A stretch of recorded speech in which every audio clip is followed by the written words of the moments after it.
Hello, Ipswich. We're back again today to talk about a really exciting program. Most people in Ipswich understand that the Ipswich Public Schools has this wonderful opportunity with FEFI funds. The FEFI funds I keep on referring to as the game changer for the Ipswich Public Schools. And I think what we're going to talk about today is a shining example of how that is so important to the schools, to our students, and quite frankly to the broader community. A lot of the FEFI funds that we've been using have gone to technology. We've rebuilt our infrastructure. We have $600,000 in technology tools that we've integrated into our classrooms. We're doing fine curriculum work and other professional development. All of those things are very important to our school system. But they're things that oftentimes are part of an operational budget. So what we have today is one of those pieces that I think is the real essence of what the FEFI funds were about. It's a program that focuses on students leadership, and how that leadership can change and enhance not only our public schools, but our broader community. Today we're going to be talking about a program that we call sustainability, and we have a course that's a sustainability studies, and a little later in the program we're going to talk to students that we're referring to as sustainability scholars. Basically what this program is doing is that we're taking a look at Ipswich and looking at this issue of sustainability. Well, what does that mean? It means that we have this wonderful environment here that we want to support not only now but over time. And to do that, there needs to be programs and procedures and practices around making sure that we respect and honor what we have here, the wonderful environment that we have here, and that's sustained over time. So I'm fortunate to have two people that have been instrumental in launching this program. We have Laurie Lefrance, one of our teachers at the high school, and Dave Dalton, our high school principal, that I'm going to, in a moment here, ask them a few questions about why this is so important. The key to the FEFI funds is that the FEFI funds are sponsoring a handful of students to go down to an international conference in Costa Rica. Costa Rica is known worldwide for the advances that they've made in sustainability.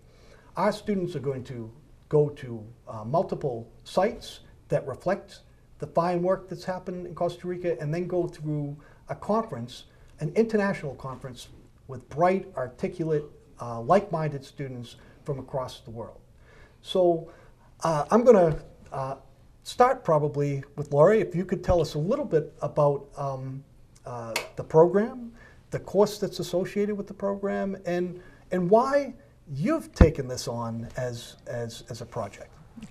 Well, I've been teaching environmental science at the high school for a number of years, and while we have a lot of kids that are able to take it as an elective, we haven't really been able to push it to a higher level until this opportunity came along. And so I jumped at the chance to be able to do a new class called Sustainability Studies, where kids will pick out projects that they can implement throughout the course of a semester that will help out the greater community and also help them to gain skills that they can carry into the workforce after they graduate. So. Well, that's interesting. Tell me a little bit more about the skills connected to the workforce. Well, it's been eye-opening to see how kids deal with problems that come up along the way with their projects. They've had to reach out to adults in the community to help them out. They've had to come up with plan Bs and plan Cs sometimes in order to figure out how they're going to be able to make their vision work. Yeah. They've learned how to set goals, and they've learned how to change those goals when new information comes to light. So there have been a variety of ways. And I mean, this is such a wonderful manifestation of what we're focusing here in Ipswich on with our successful habits of mind. Yes. Because a lot of research and literature and business communities and the broader community are saying that it's not enough anymore just to have a scholar academic educational experience. That there has to be, you have to take all of that knowledge and be able to use it in a variety of settings, to be flexible in your thinking, to be persistent in your problem solving. And so to have a program like this that's connecting that to something that's so important, sustaining our environment, is really pretty neat. Yeah. And we also have Mr. Dalton here. Now, Mr. Dalton is obviously our high school principal, and having been a high school principal, I understand that there's a lot on the high school principal's plate. And as a new high school principal, there's a lot on Dave's plate. So my question to you, Dave, is with all of that being on your plate, you've taken the reins with this project, and why is it so important to you that you'd add that to an already very full plate? Well, first I'm going to divert from the question and give a lot of credit to Ms. Lefrance for doing an outstanding job in terms of carrying on and forwarding our mission around getting our students to be active participants in environmental studies, in taking an ownership over the direction of really more than the environment, just the earth, management of resources, and having spoken to you many times about this, I know that you're passionate about that. But further, that as a former science teacher and biology teacher, it certainly is part of my passion as well. And I think that you've done a terrific job advancing that initiative and giving our students that opportunity. I'd also be remiss if I didn't take the opportunity to say that not only the Ipswich community, but the Ipswich schools has a history, has a legacy of sorts of working with environmental groups, other organizations to advance the same mission. And it encapsulates all of those successful habits that we talked about. But we've been working with Ipswich Audubon and Liz Duff specifically for a number of years. And we've had students involved in Phragmites Studies Project and collecting data and working with the University of New Hampshire, presenting at salt marsh conferences, and Laurie's kept that alive. So this isn't a one-shot deal, so to speak. This is something that we've been working at, and this is a natural extension in a really deep and meaningful way for not just a group of 12 students who have this exciting opportunity, but for the school to advance its mission around environmental education and really stewardship and sharing those projects and those ideas and those passions with other students and the community when they return. So I may have answered part of your question in that. I think there were pieces in there, yeah. But certainly, from my perspective, certainly being principal, there's many things that occupy my time and occupy space in my brain. One of the things that is important to me is to not let the educational missions and the priorities that we want our students to have educationally, to let those get too far away from me. And this is one that's helped me kind of stay closer to that mission and be grounded with regard to what's important for our kids. And certainly, everyone's heard the focus on STEM and all of the research about where the jobs of the future are. And certainly, there's no better place for us to harness student passion, tie it to learning, and tie it to learning in a way that connects across disciplines. It's an incredible opportunity, and I'm sure that the students who are going on this trip, for some of them, this will launch them into great beginnings, great projects. But I think that there's a residual benefit for the other kids at the school as well, as the program moves forward, as the sustainability class gets legs and develops and morphs into something which I'm sure will be pretty terrific 2 or 3 years down the road. Great. I just wonder if you could speak to, either one of you, speak to the process that's been connected with this project. As educators, what's part of the process that you think is just a good reflection, effective reflection of positive education? Yeah, and then maybe a little, what are you hoping for the future? Well, I think it was a good experience for the 12 kids that are going to Costa Rica because they were able to deeply reflect on their own values, come up with a project that meant a lot to them, and be able to write about it and then be chosen to present that in front of quite a few people in the pack, which was a good experience for them too. And then moving forward, they're going to have incredible opportunities when they get to Costa Rica. Not only are they going to see the countryside and see what Costa Rica has done sustainability-wise with their issues, but they are also going to be able to meet other students from the world and to take place in a global leadership summit with some fantastic guest speakers. They are going to be given a challenge that they have to overcome with a group of students they've never met before, so they're learning teamwork.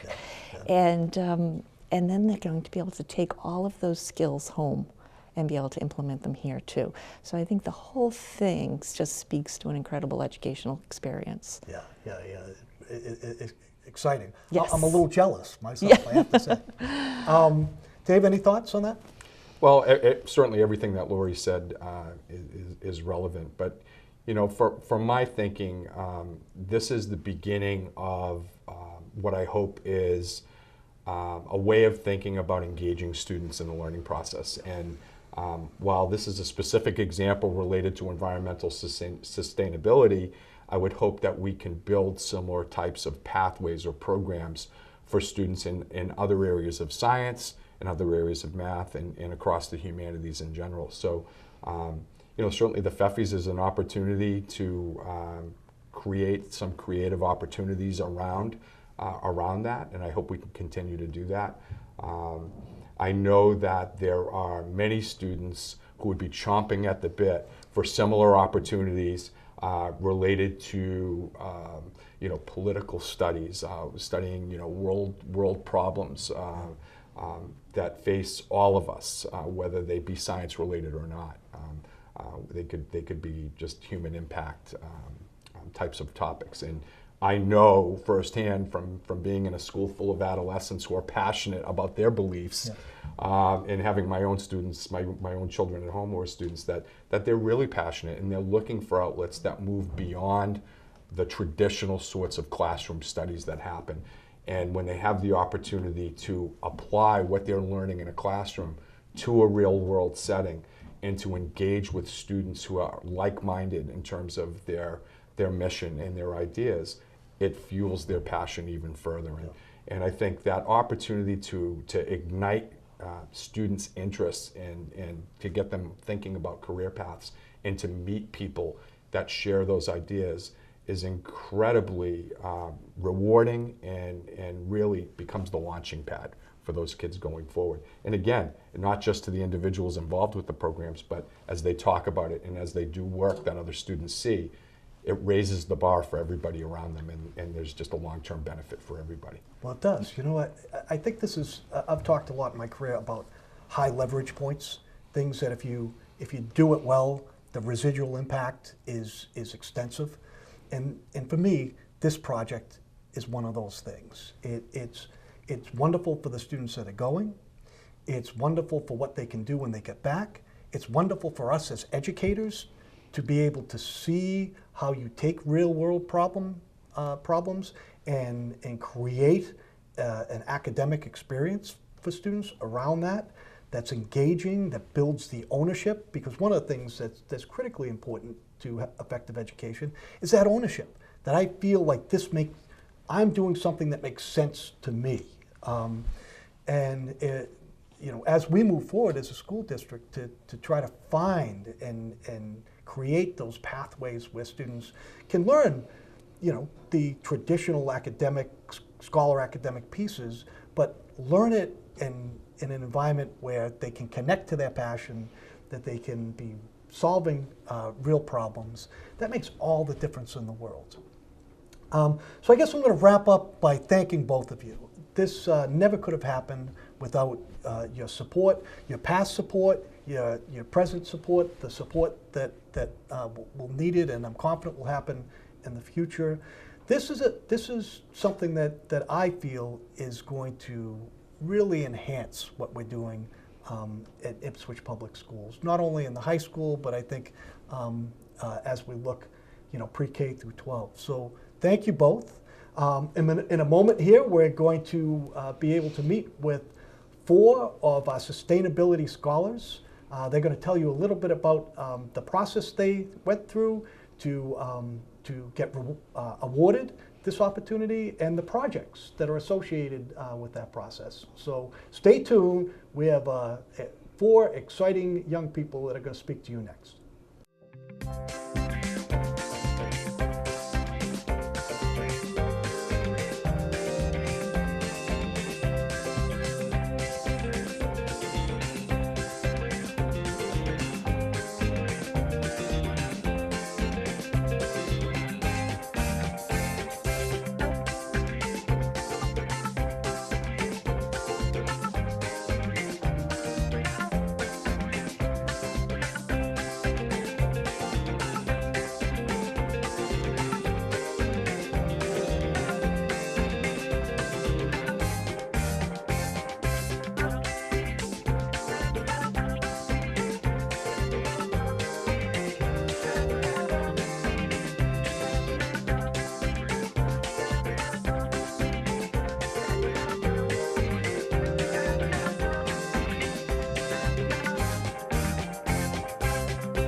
Well, guys, you've put a lot of time and effort getting prepared for this trip to Costa Rica and then the course that will follow next year.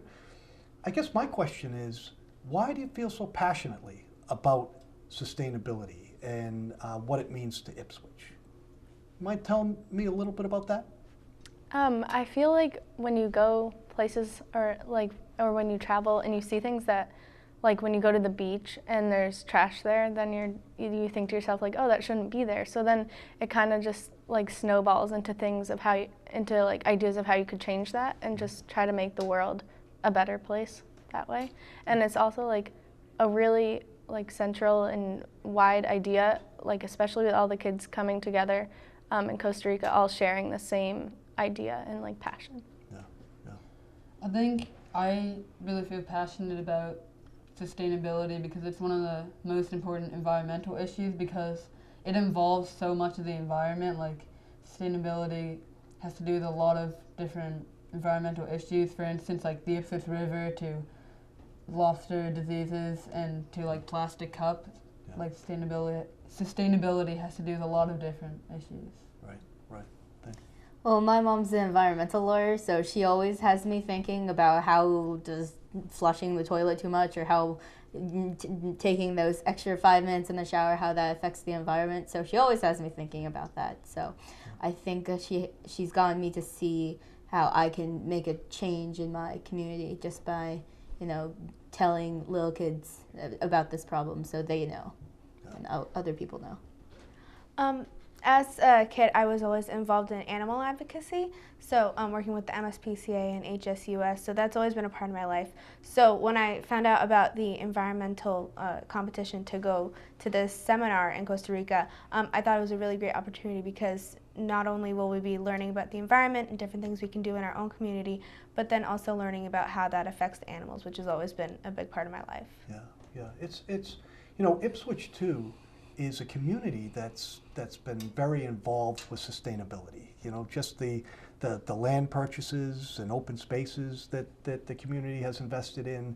It's such a beautiful place with a whole variety of different environments, kind of mini environments all over the town. So it makes sense. This is a good place to start as a student, in my opinion, because it's a community that's supportive of what you already feel passionately about. So that's a big piece. One of the things that people don't know, which is kind of interesting, is how involved Costa Rica is in sustainability.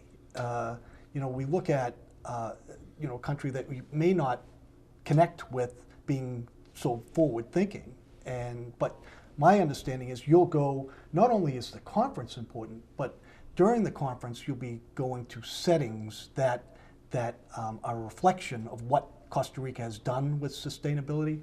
So I think the whole program is something that's important. Now, with that great trip and all of the work, there's a fair amount of responsibility for you folks. You're going to be taking a course next year that is essentially designed to support the implementation of the project that you presented, or maybe that might morph into something else. But and why I'm so excited as a superintendent about it is that I have young, talented people like you that taking a real leadership position in leading the town in such an important endeavor.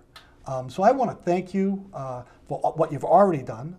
I want to thank you what you'll be doing this spring, and most importantly, I want to thank you for what's going to be coming next year as you put your thoughts, your passion into action. So thanks so much, and I appreciate you, especially after all the snow days that we've had, coming out of class once again to do this interview. So thanks so much. Thank you. Thank you. Thank you.